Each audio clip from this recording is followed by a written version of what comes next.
Pasta 5. Faixa 1. 5. Você está sempre fazendo escolhas. Imagine que alguém coloque uma arma na sua cabeça e ameace matar você e toda a sua família se você não correr 42 quilômetros em menos de 5 horas. Seria terrível. Agora imagine que você tenha comprado roupas esportivas e um bom tênis, treinado religiosamente por meses e completado sua primeira maratona, encontrando na linha de chegada parentes e amigos torcendo por você. Poderia ser um dos seus grandes momentos, o de maior orgulho da sua vida. Exatamente os mesmos 42 quilômetros. Exatamente a mesma pessoa correndo essa distância. Exatamente a mesma dor, nas mesmas pernas. Mas quando você escolhe determinado desafio por livre e espontânea vontade e se prepara para isso, o evento se torna um marco glorioso na sua vida. Se é forçado, no entanto, pode ser uma das experiências mais apavorantes e dolorosas imagináveis. Muitas vezes, a única diferença entre um evento doloroso e um poderoso é a sensação de que escolhemos passar por aquilo, de que somos responsáveis pelo nosso destino. Se você está infeliz na situação atual, é provável que tenha a sensação de que o problema está, ao menos em parte, fora de controle, de que você não tem como resolvê-lo, de que aquilo lhe foi imposto, sem possibilidade de escolha. Quando acreditamos ter escolhido nossos problemas, nos sentimos empoderados. O oposto acontece quando achamos que eles nos foram impostos, nos sentimos vitimados e infelizes. Faixa 2. A escolha. William James tinha problemas. Problemas sérios. Embora pertencesse a uma família rica e importante, desde o nascimento, William enfrentava complicações de saúde que ameaçavam sua sobrevivência. Um problema oftalmológico que o deixou temporariamente cego na infância, um terrível mal digestivo que lhe causava vômitos constantes e o forçou a adotar uma dieta absurdamente específica, deficiências auditivas, espasmos tão violentos nas costas que passava dias sem conseguir se levantar ou mesmo se sentar. Em virtude da saúde frágil, William James passava a maior parte do tempo em casa. Quase não tinha amigos e se saía mal na escola. Passava os dias pintando. A arte era a única atividade que lhe agradava e também a única em que se considerava bom. Infelizmente, só ele achava isso. Ninguém comprava seu trabalho, mesmo quando William já chegara à idade adulta. Com o passar dos anos, seu pai, um empresário rico, começou a ridicularizá-lo pela preguiça e a falta de habilidades. Enquanto isso, o irmão mais novo, Henry James, se tornou um escritor reconhecido mundialmente. A irmã, Alice James, também construiu uma boa carreira como escritora. William era o esquisitão da família, a ovelha negra. Numa tentativa desesperada de salvar o futuro do jovem, o pai de William acionou seus contatos para conseguir uma vaga na Faculdade de Medicina de Harvard. Era sua última chance, alertou o pai. Se ele estragasse tudo, não haveria mais esperança. Mas William nunca se sentiu em casa nem em paz na Universidade de Harvard. A medicina não o atraía. Passava o tempo todo se sentindo uma fraude. Afinal, se não conseguia superar os próprios problemas de saúde, como poderia esperar ter energia para ajudar na saúde alheia? Certo dia, depois de visitar uma unidade psiquiátrica, William escreveu em seu diário que sentia ter mais em comum com os pacientes do que com os médicos. Alguns anos depois, novamente para decepção do pai, William abandonou a faculdade. Mas, em vez de lidar com o peso da ira paterna, decidiu fugir. Juntou-se a uma expedição antropológica para a Amazônia. Isso foi na década de 1860, quando a viagem transcontinental era difícil e perigosa. Se você jogou Oregon Trail no computador quando era criança, imagine a coisa mais ou menos daquele jeito, com disenteria, bois se afogando e tudo mais. Bem, apesar de tudo, William chegou à Amazônia, onde começaria a verdadeira aventura. Por incrível que pareça, sua saúde frágil suportou o trajeto. Mas, logo no primeiro dia da expedição, William contraiu varíola e quase morreu ali mesmo na floresta. Foi quando os espasmos nas costas retornaram, tão dolorosos que o impediam de andar. Ou seja, estava magro e desnutrido por causa da varíola, imobilizado pelo problema nas costas e abandonado em plena floresta tropical, o restante da expedição seguira sem ele, sem ter como voltar. Ele provavelmente não resistiria à jornada de meses naquele estado. James acabou dando um jeito de voltar para a Nova Inglaterra, onde foi recebido por um pai decepcionado, mais do que antes. A essa altura, já não era mais tão jovem, tinha quase 30 anos. Ainda estava desempregado, tinha fracassado em tudo que tentara realizar e estava preso a um corpo pouco confiável que não tinha muitas chances de melhorar. Apesar das vantagens e oportunidades que tivera na vida, tudo dera errado. As únicas constantes pareciam ser o sofrimento e a decepção. William James caiu em depressão profunda e começou a pensar em suicídio. Certa noite, quando lia um texto do filósofo Charles Peirce, William decidiu fazer um pequeno experimento. No diário, escreveu que passaria um ano acreditando ser 100% responsável por tudo que ocorria em sua vida, fosse o que fosse. Durante esse período, ele faria tudo o que estivesse ao seu alcance para mudar sua situação, mesmo que as chances de dar certo parecessem nulas. Se nada melhorasse naquele ano, ficaria claro que ele realmente era impotente diante das circunstâncias da vida, e diante disso, William James se mataria.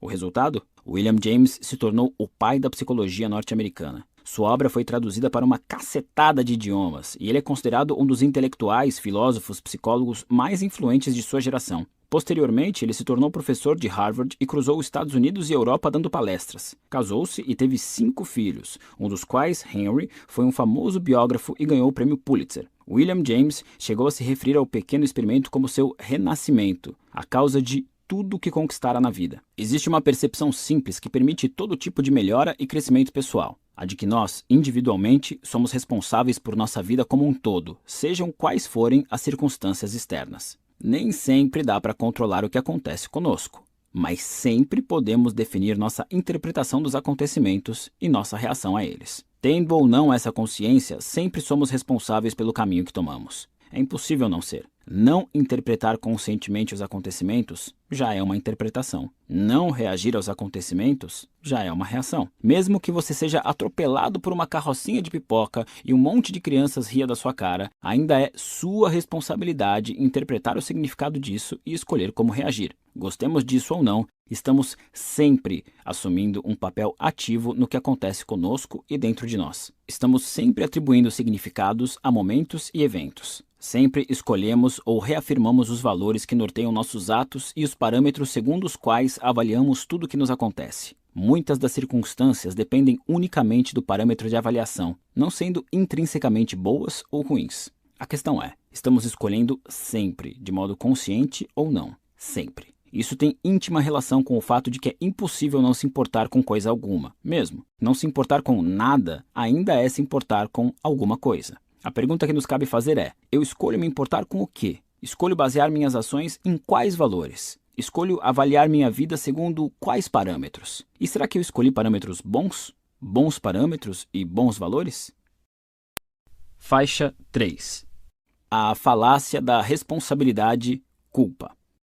Anos atrás, quando eu era bem mais jovem e bem mais idiota, publiquei um post no meu blog que se encerrava mais ou menos assim. É como disse um grande filósofo, com grandes poderes vem grandes responsabilidades. Achei que soava legal, marcante. Embora eu não conseguisse lembrar quem era o autor da frase e minha pesquisa no Google tivesse sido infrutífera, eu postei mesmo assim. A frase era perfeita para o post. Uns 10 minutos depois chegou o primeiro comentário. Acho que esse grande filósofo é o tio Ben do Homem-Aranha. Como disse outro grande filósofo, putz, com grandes poderes vem grandes responsabilidades. São as últimas palavras do tio Ben logo antes de morrer pelas mãos de um bandido que Peter Parker deixa escapar. Ben morre, caído no meio da rua cheia de gente passando para lá e para cá, sem a menor razão de ser. Ben, o grande filósofo. Todo mundo já ouviu essa frase. Ela é muito repetida, em geral com ironia, depois de umas 7 cervejas. Uma daquelas citações perfeitas que parece muito inteligente, mas que basicamente só está dizendo algo que você já sabe, mesmo que nunca tenha pensado no assunto. Com grandes poderes vem grandes responsabilidades. É verdade, mas existe uma versão melhor dessa frase que é realmente profunda. Basta trocar os substantivos de lugar. Com grandes responsabilidades, vem grandes poderes. À medida que assumimos a responsabilidade por nossa vida, mais poder adquirimos para mudá-la. Assim, aceitar-se responsável é o primeiro passo para resolver seus problemas. Um conhecido meu estava convencido de que não arranjava namorada porque era baixo demais. O cara era culto, interessante e bonito. Um bom partido, em teoria. Mas estava resolutamente convencido de que era desprezado pelas mulheres por ser muito pequeno. E como ele se julgava baixo demais, não saía muito. Nas poucas vezes que criava coragem e conversava com alguém, ficava atento aos menores indícios de rejeição à sua aparência física, e depois se convencia de que a mulher em questão não tinha gostado dele. Como é de se imaginar, a vida amorosa do cara era um marasmo. O que esse sujeito não percebia era que ele tinha escolhido o valor que o prejudicava. A altura. Na cabeça dele, ser alto era imprescindível para impressionar as mulheres. Não tinha jeito, ele estava ferrado. O valor que ele escolheu lhe tirava o poder e o colocava numa situação péssima. Não ser alto o suficiente num mundo feito, na visão dele, para pessoas altas. Ele poderia ter adotado valores muito melhores para guiar sua vida amorosa. Só vou sair com mulheres que gostem de mim como eu sou. Seria um bom ponto de partida, pois se baseia em valores como honestidade e aceitação. Mas ele preferiu outro caminho. Provavelmente nem percebia que estava escolhendo um valor. Não sabia sequer que podia escolher. Mesmo sem perceber, ele era responsável pelos próprios problemas. Mesmo assim, continuava a reclamar. Mas eu não tenho escolha, dizia o barman. Não tem nada que eu possa fazer, as mulheres são superficiais, nunca vão gostar de mim. Sim, se um cara de pensamento limitado, mergulhado na autopiedade e que age de acordo com os valores de merda sofre rejeição, é culpa de todas as mulheres. Óbvio. Muita gente hesita em assumir a responsabilidade por seus problemas porque acredita que ser responsável por eles é ser também culpado. Em nossa cultura, responsabilidade e culpa costumam caminhar juntas, embora não sejam sinônimos. Se eu bato no seu carro, não só tenho culpa, como sou legalmente responsável por compensá-lo de alguma forma. Não importa se foi um acidente, eu continuo sendo responsável pelas consequências. É assim que a culpa funciona hoje em dia. Fez merda, então conserta. É assim que deve ser. Ao mesmo tempo, existem problemas que são de nossa responsabilidade, mesmo que a culpa não seja nossa. Por exemplo, um dia você acorda e encontra um bebê recém-nascido na sua porta. Não é culpa sua que ele tenha sido colocado ali, mas o bebê passa a ser de sua responsabilidade. Você precisa escolher o que fazer e qualquer escolha que fizer, adotar o bebê, se livrar dele, ignorá-lo, mandá-lo pegar um táxi para casa, vai gerar problemas, pelos quais você também será responsável. Os juízes não escolhem o que julgar. Quando um caso vai ao tribunal, o juiz não cometeu o crime, não o testemunhou, nem foi vítima, mas é responsável pelo crime. Esse juiz precisa escolher as consequências daquele ato, deve identificar o parâmetro apropriado para avaliá-lo e garantir que a avaliação seja consistente. O tempo todo somos responsabilizados por atos dos quais não temos culpa. É a vida. Eis uma forma simples de diferenciar mais claramente os dois conceitos. Culpa é passado, responsabilidade é presente. A culpa aponta para escolhas já feitas, enquanto a responsabilidade aponta para escolhas sendo feitas agora, a cada segundo de cada dia. Você está escolhendo ler isto, está escolhendo pensar sobre os conceitos, está escolhendo adotá-los ou não. Pode ser culpa minha se você achar essas ideias ridículas, mas você é responsável pelas suas conclusões. Não é culpa sua eu ter escolhido escrever essa frase, mas cabe a você a responsabilidade por escolher lê-la ou não. Existe uma diferença entre culpar alguém pela sua situação e esse alguém ser realmente responsável por aquilo. Ninguém, além de você, é responsável pela sua situação. Muita gente pode ser culpada pela sua infelicidade, mas ninguém além de você será responsável por isso. É você quem escolhe como ver o que vive, como reagir aos acontecimentos e avaliá-los. É sempre você quem escolhe o parâmetro a seguir ao avaliar suas experiências de vida. Minha primeira namorada me deu um pé na bunda espetacular. Ela estava me traindo com um professor. Foi incrível. E por incrível, quero dizer que senti como se estivesse levando uns 253 socos no estômago. Resolvi confrontá-la, mas isso só piorou tudo, porque ela imediatamente me trocou pelo professor. 3 anos de relacionamento foram pelo ralo, assim, sem mais nem menos. Passei meses infeliz, naturalmente, e a responsabilizei por minha infelicidade, o que não me levou muito longe, pelo contrário, só me deixou ainda mais infeliz. Porque não tinha controle sobre ela, sabe? Por mais que eu telefonasse, gritasse, implorasse para voltar, aparecesse de surpresa na casa dela e fizesse outras coisas típicas de ex-namorados irracionais, eu jamais conseguiria controlar as emoções e atitudes dela. No fim das contas, ainda que minha ex fosse culpada por eu me sentir um lixo, ela nunca foi responsável por isso. O responsável era eu. Em certo ponto, depois de lágrimas e álcool suficientes, meu raciocínio começou a mudar e entendi que, embora ela tivesse feito algo horrível comigo e fosse culpada por isso, agora era responsabilidade minha ser feliz de novo. Ela nunca ia voltar e consertar minha vida, isso caberia a mim. Algumas coisas aconteceram a partir do momento em que eu adotei esse pensamento. Primeiro, comecei a melhorar. Voltei a malhar e a ter contato com os amigos, que eu vinha negligenciando. Tentei conhecer gente nova. Fiz uma longa viagem ao exterior e me engajei em trabalho voluntário. Aos poucos, fui me sentindo melhor. Eu ainda me ressentia pelo que minha ex tinha feito, mas pelo menos estava assumindo a responsabilidade pelas minhas emoções. Isso é, estava escolhendo valores melhores, com o propósito de me cuidar e de aprender a me sentir melhor comigo mesmo, não apenas de consertar o que ela tinha estragado. Aliás, essa baboseira de considerá-la responsável pelas minhas emoções deve ter sido parte do que a levou a me largar. Daqui a alguns capítulos falarei mais sobre isso. Cerca de 1 ano depois, começou a acontecer uma coisa engraçada. Quando eu relembrava nosso relacionamento, notava problemas que eu nunca tinha percebido. Problemas que eram culpa minha, que eu poderia ter resolvido. Percebi que talvez eu não tivesse sido um namorado muito sensacional e que ninguém trai o outro do nada, que para isso é preciso estar infeliz por algum motivo. Não estou dizendo que isso redime minha ex, nem pensar. É só que reconhecer meus erros me ajudou a perceber que talvez eu não fosse a vítima inocente que acreditava ser. Desempenhei um papel ao permitir que um relacionamento problemático durasse tanto tempo. Afinal, casais geralmente têm valores parecidos. E se namorei alguém com valores deturpados por tanto tempo, o que isso dizia sobre mim e meus valores? Aprendi do pior jeito possível que se as pessoas com quem você se relaciona são egoístas e prejudicam outras pessoas, é provável que você também seja assim, mesmo que não saiba disso. Ao avaliar o passado, vi sinais de alerta na personalidade de minha ex. Sinais que na época escolhi ignorar ou deixar pra lá. E isso foi culpa minha. Percebi também que eu não tinha sido o melhor namorado do mundo. Na verdade, muitas vezes eu era frio e arrogante com ela. Outras vezes não a valorizava, a ignorava e a magoava. Essas falhas também foram culpa minha. Meus erros justificaram o dela? Não. No entanto, mesmo assim, assumi a responsabilidade de nunca mais cometê-los e de nunca mais negligenciar os mesmos sinais. Tudo isso na esperança de nunca mais sofrer as mesmas consequências. Assumi a responsabilidade de me forçar para tornar meus futuros relacionamentos românticos muito melhores. E fico feliz em informar que consegui. Nunca mais fui traído, nunca mais levei os 253 socos no estômago. Assumi a responsabilidade pelos meus problemas e os mantive em mente para melhorar nesses aspectos. Assumi a responsabilidade pelo meu papel naquele relacionamento e busquei melhorar nos posteriores. E quer saber? Esse pé na bunda, embora tenha sido uma das experiências mais dolorosas pela qual passei, foi também uma das mais importantes e impactantes da minha vida. Acho que inspirou muito crescimento pessoal. Esse único problema me ensinou mais do que muitas vitórias. Todo mundo adora assumir a responsabilidade por tudo de bom e feliz que acontece. Muitas vezes tem até briga por esse crédito. No entanto, assumir a responsabilidade pelos nossos problemas é muito mais importante, porque é daí que vem o verdadeiro aprendizado. É daí que vem o progresso. Culpar os outros é apenas escolher sofrer. Faixa 4. Reagindo à tragédia. E quanto aos eventos realmente trágicos? Muita gente pode assumir a responsabilidade por problemas relacionados ao trabalho e talvez por ver TV demais quando deveria estar brincando com os filhos ou sendo produtiva. Mas quando o assunto são tragédias, a reação automática é puxar a cordinha da emergência no trem da responsabilidade e saltar logo que ele para.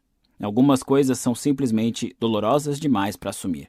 Mas pense comigo, a gravidade do evento não altera a realidade dos fatos. Por exemplo, se você for assaltado, é claro que não é culpa sua. Ninguém jamais escolheria passar por isso. Porém, assim como a hipótese do bebê deixado à sua porta, você passa a ser responsável por uma situação de vida ou morte. Você revida? Entra em pânico? Fica paralisado? Avisa a polícia? Tenta esquecer e fingir que nunca aconteceu? Todas essas possibilidades de reações são escolhas que você é responsável por fazer ou rejeitar. Você não escolheu o assalto, mas mesmo assim, lhe cabe gerir o impacto emocional e psicológico da experiência e tomar as devidas providências legais.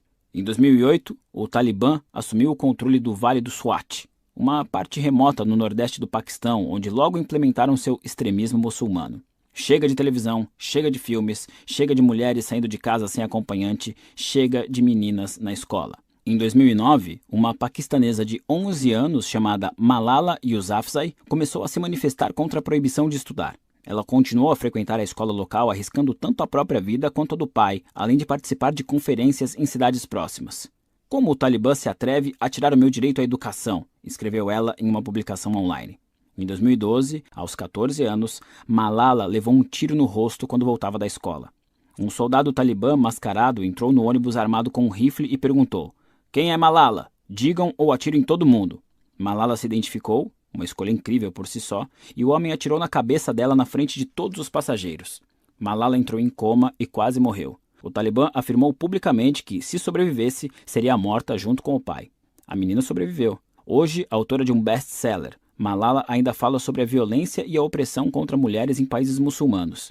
Em 2014, recebeu o Prêmio Nobel da Paz por seus esforços. Parece que o tiro no rosto só lhe deu uma audiência maior e mais coragem que antes. Teria sido fácil para Malala se acomodar e dizer: "Não posso fazer nada", ou "Não tenho escolha". Isso, ironicamente, também teria sido uma escolha, mas ela optou pelo oposto. Alguns anos atrás, escrevi algumas das ideias que conto neste capítulo no meu blog, e um homem deixou um comentário. Ele disse que eu era vazio e superficial, acrescentando que eu não tinha real compreensão dos problemas da vida ou da responsabilidade humana.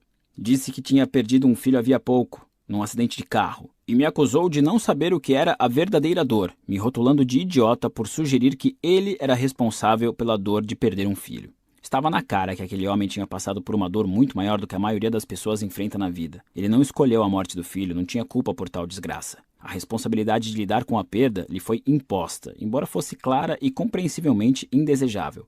E apesar de tudo isso, ele era, sim, responsável pelas próprias emoções, crenças e ações. A reação que apresentou diante da morte do filho foi uma escolha dele. As dores, de todos os tipos, são inevitáveis, mas podemos escolher o que elas significam para nós.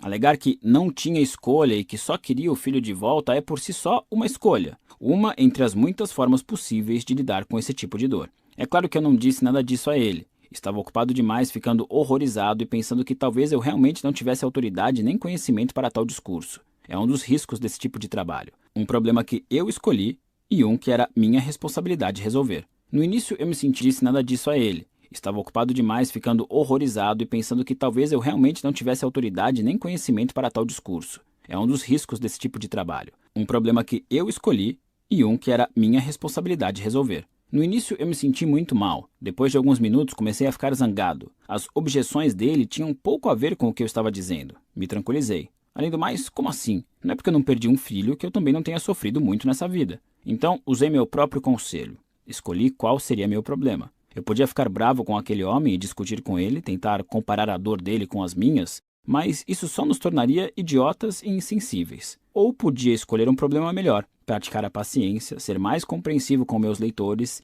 e ter aquele homem em mente sempre que escrevesse sobre dor e trauma a partir de então. E foi o que eu tentei fazer. Respondi apenas que sentia muito pela dor dele. O que mais eu podia dizer? Faixa 5. A genética aleatória. Em 2013, a BBC reuniu meia dúzia de adolescentes com transtorno obsessivo-compulsivo, TOC, e os acompanhou durante terapias intensivas que os ajudaram a superar seus pensamentos indesejáveis e comportamentos repetitivos. Entre eles estava Imogen, uma garota de 17 anos que tinha uma necessidade compulsiva de tocar todas as superfícies pelas quais passava. Se não fizesse isso, era dominada por pensamentos horríveis sobre a morte de sua família.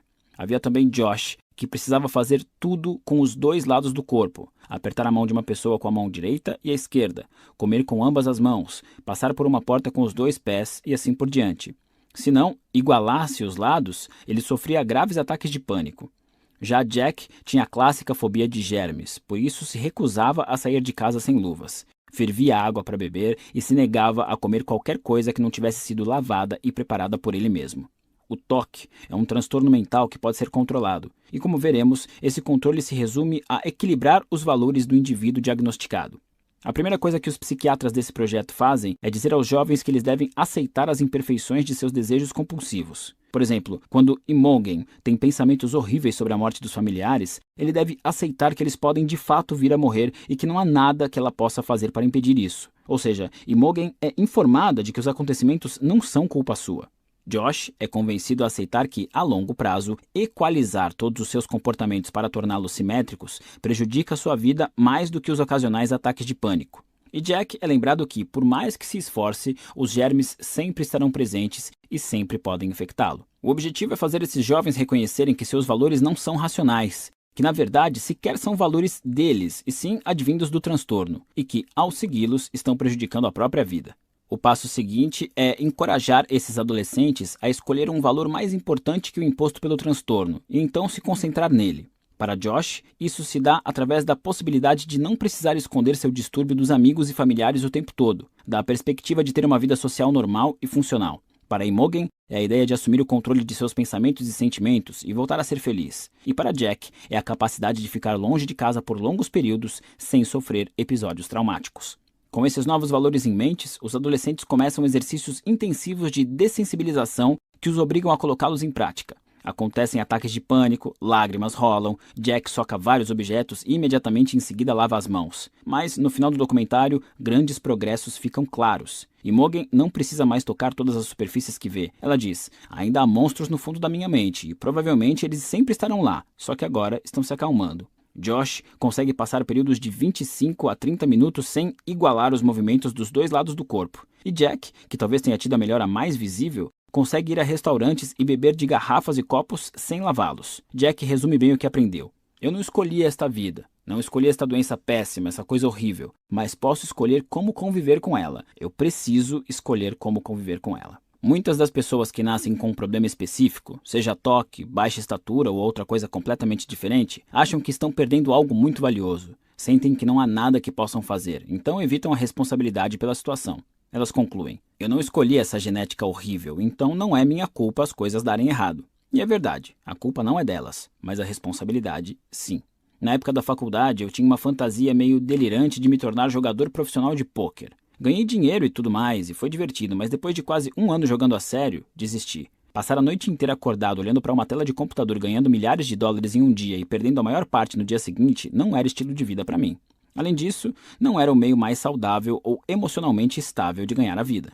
Por incrível que pareça, no entanto, o tempo que passei jogando pôquer influenciou profundamente meu jeito de ver a vida. A beleza do pôquer é que, embora a sorte esteja sempre envolvida, ela não determina os resultados a longo prazo.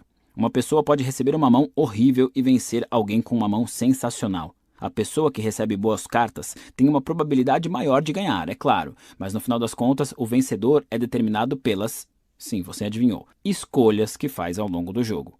Eu vejo a vida da mesma forma. Todos nós recebemos cartas aleatórias no início do jogo, alguns cartas melhores. E embora seja fácil nos fixar no que está na mão e sentir que nos ferramos, na verdade o jogo está nas escolhas que fazemos com essas cartas, nos riscos que decidimos correr e nas consequências com as quais escolhemos viver. Quem, de maneira consciente, faz as melhores escolhas diante das situações que se apresentam, acaba ganhando no pôquer e na vida. Não necessariamente quem tem as melhores cartas. Algumas pessoas sofrem psicológica e emocionalmente por causa de deficiências neurológicas e ou genéticas. Mas isso não muda nada. Elas herdaram cartas ruins, é claro, mas não tem culpa. Assim como o cara baixinho que queria uma namorada não é culpado por ser baixo, nem a pessoa que foi assaltada é culpada por ter seus pertences roubados. Mas todos têm responsabilidade. Se escolhem procurar tratamento psiquiátrico, fazer terapia ou não fazer nada, no final das contas a escolha também é deles. Há quem tenha tido uma infância ruim, há os que foram maltratados, violentados e destruídos, física, emocional ou financeiramente. Eles não são culpados por seus problemas e obstáculos, mas mesmo assim são responsáveis, sempre responsáveis, por seguir em frente apesar das dificuldades e fazer as melhores escolhas que puderem, seja qual for a situação. E sejamos sinceros, se juntássemos todas as pessoas que têm algum distúrbio psiquiátrico, que lutam contra a depressão ou pensamentos suicidas, que sofreram negligência ou abuso, que lidaram com tragédias ou a morte de um ente querido, ou que sobreviveram a graves problemas de saúde, acidentes ou traumas, se reuníssemos todas essas pessoas e as colocássemos na mesma sala, provavelmente teríamos que reunir toda a humanidade, porque ninguém sai da vida incólume. Algumas pessoas têm problemas piores que a maioria, é claro. Algumas se tornam vítimas dos incidentes mais terríveis. Por mais que isso nos entristeça e perturbe, é preciso lembrar que, no final das contas, não muda nada em relação à equação de responsabilidade sobre nossa situação individual. Faixa 6. Injustiça chique. A falácia da responsabilidade e culpa permite que as pessoas transfiram a terceiros a responsabilidade pelos próprios problemas. Essa capacidade de aliviar a responsabilidade através da culpa confere uma euforia temporária e um sentimento de retidão moral. Infelizmente, um dos efeitos colaterais da internet e das redes sociais foi ter tornado mais fácil do que nunca empurrar a responsabilidade, até mesmo das infrações mais ínfimas, para outro grupo ou pessoa. Na verdade, esse tipo de jogo público de culpa-vergonha se tornou popular. Em certos grupos é até atrativo, admirável. Nas redes sociais, o compartilhamento público de injustiças atrai muito mais atenção e reações emocionais que a maioria dos outros eventos, recompensando com uma quantidade crescente de atenção e simpatia gratuita aqueles que se sentem perpetuamente vitimados. A injustiça chique está na moda em todos os cantos da sociedade hoje em dia, entre ricos e pobres. Na verdade, esta pode ser a primeira vez na história da humanidade em que todos os grupos demográficos se sentem injustamente vitimados ao mesmo tempo. E todos aproveitam a euforia da indignação moral que vem junto. Neste momento, qualquer um que se sinta ofendido com qualquer coisa, seja o fato de que um livro sobre racismo entrou no currículo de uma faculdade, que árvores de Natal foram banidas do shopping local ou que impostos sobre fundos de investimento tiveram um aumento de 0,5%, acha que está sofrendo algum tipo de opressão e que, portanto, merece se sentir ultrajado e receber determinada quantidade de atenção.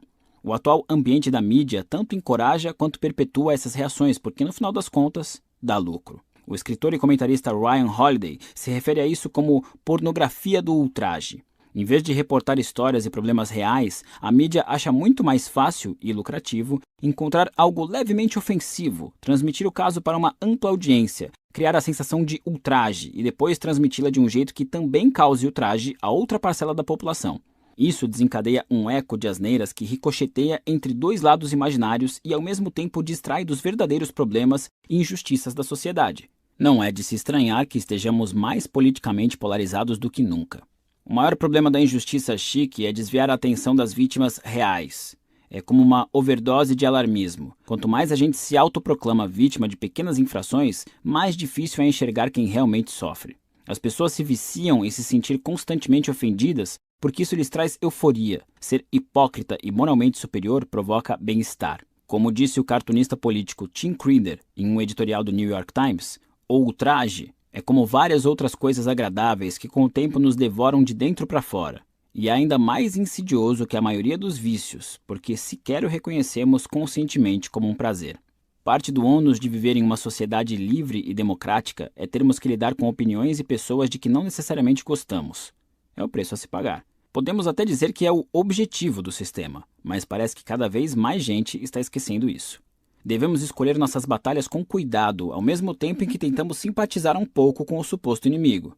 Devemos encarar as notícias e a mídia com uma dose saudável de ceticismo e evitar ideias pré-concebidas sobre os que não concordam conosco. Devemos priorizar valores como honestidade, fomento à transparência e a aceitação da dúvida, em vez da necessidade de estar sempre certo, de se sentir bem e se vingar. Os 3 primeiros valores são democráticos e mais difíceis de manter em meio ao ruído constante de um mundo conectado, mas nem por isso devemos negligenciar nossa responsabilidade de cultivá-los. A estabilidade do sistema político talvez dependa disso. Faixa 7. Não existe caminho. Muitas pessoas podem ler tudo isso e dizer: ok, mas como? Eu entendo que os meus valores são uma porcaria, que evito a responsabilidade pelos meus problemas e que sou um merdinha arrogante que acha que o mundo gira em torno de mim e de todas as inconveniências que passo. Mas qual é o caminho para mudar? E como resposta eu digo, fazendo minha melhor imitação de Yoda: mude ou não mude, não existe caminho. Nós já escolhemos, a cada momento de cada dia, as coisas com as quais nos importamos. Então, para mudar, basta escolher nos importarmos com outras coisas.